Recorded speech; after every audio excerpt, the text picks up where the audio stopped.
విధంగా విద్యా విధానంలోనే సంస్కరణలు రావాలి, రిఫార్మ్స్ రావాలని చెప్పి సోనం వాంగ్చుక్ గారు నిరాహార దీక్ష కూర్చుంటే ఒక్క మీడియా సంస్థ చూపెట్టదు, ఒక్క మీడియా ఓడు రాడు.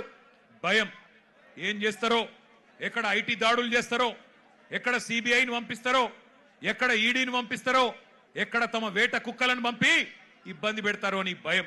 మీడియా రాలే. కానీ ఏం చేసింది జెన్జీ, యంగ్ జనరేషన్ ఏం చేసింది?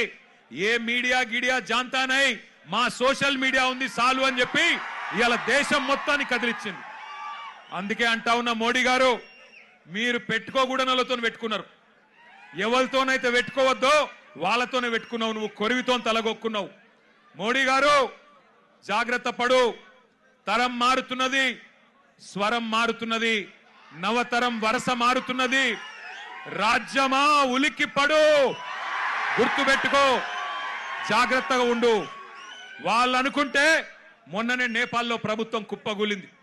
ఈ పిల్లలు తలుచుకుంటే శ్రీలంకలో బగాయించి అక్కడ ఉన్నోళ్లను ఉరికిచ్చి దేశమవతల దాకా పోయేదాకా విడిచిపెట్టలేదు. కాబట్టి ఎవరితో పెట్టుకోవద్దో మోడీ గారు, వాళ్ళతోనే పెట్టుకున్నావు. వాళ్ళ అహం మీద కొట్టినవి.